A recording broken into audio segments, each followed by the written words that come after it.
ക്രൂശ് എടുക്കണം. ആരുടെ ക്രൂശ്? യേശുവിൻ്റെ അല്ല. യേശുവിൻ്റെ എടുക്കണ്ട. യേശു ഒരിക്കലായിട്ട് എടുത്തു. അതെടുക്കാൻ വേറെ ആർക്കും ഒരു ഭാഗ്യം ഉണ്ടായാലും യേശുവിൻ്റെ കൂടെ അല്പനേരം ഒന്ന് ചുമന്നു കൊടുക്കാൻ ഒരു ഭാഗ്യം ഉണ്ടായ ഒരു മനുഷ്യനുണ്ട്, അല്ലേ?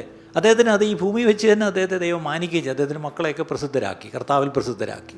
ഇനി സ്വർഗ്ഗത്തിൽ ചെല്ലുമ്പോൾ അദ്ദേഹത്തിന് പ്രതിഫലം കിട്ടുമായിരിക്കും, അത് അങ്ങനെ മേടിച്ചുകൊണ്ട് പോട്ടെ. പക്ഷേ എന്നെ നിങ്ങൾ യേശുവിൻ്റെ ക്രൂശൊന്നും പോയി ചുമക്കാൻ വിളിച്ചിട്ടില്ല. നമ്മുടെ കുരിശ്. ഇനി പറഞ്ഞേ, നമ്മുടെ കുരിശ് ഏതാ? എൻ്റെ ബ്രദറേ, വീട്ടിലൊരു കാലമാടനുണ്ട്, അതാണ് കുരിശ്. അല്ല, രക്ഷിക്കപ്പെടാത്ത ഭർത്താവൊന്നും നിങ്ങളുടെ കുരിശല്ല കേട്ടോ, അല്ലേ? നമ്മുടെ കുരിശ് എന്തുവാ? പലപ്പോഴും നിങ്ങളതിന് പല വ്യാഖ്യാനവും പറയും. പക്ഷേ can I tell you, ഒരു ഭക്തൻ പറഞ്ഞൊരു വ്യാഖ്യാനം എന്നെ ഒത്തിരി സ്വാധീനിച്ചു.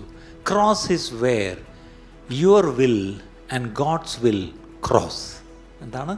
എനിക്ക് എന്നെക്കുറിച്ചൊരു ഹിതമുണ്ട്, എനിക്ക് എന്നെക്കുറിച്ച് അല്ലെങ്കിൽ എൻ്റേതായ ചില ഇഷ്ടങ്ങളുണ്ട്. പക്ഷേ അതങ്ങോട്ട് ചെയ്യാൻ പോയപ്പോഴാണ് ദൈവം പറഞ്ഞ്, ദൈവഹിതം ഇന്നതെന്ന് തിരിച്ചറിഞ്ഞ് മനസ്സ് പുതുക്കി രൂപാന്തരപ്പെടുവീന്നല്ലേ നീ ഇന്ന് കേട്ടത്. അപ്പോൾ ഈ കാര്യത്തിൽ എൻ്റെ ഹിതം അത് പൂർണ്ണതയുള്ളതാണ്, പ്രസാദകരമാണ്, നല്ലതാണ്, അത് ചെയ്യും.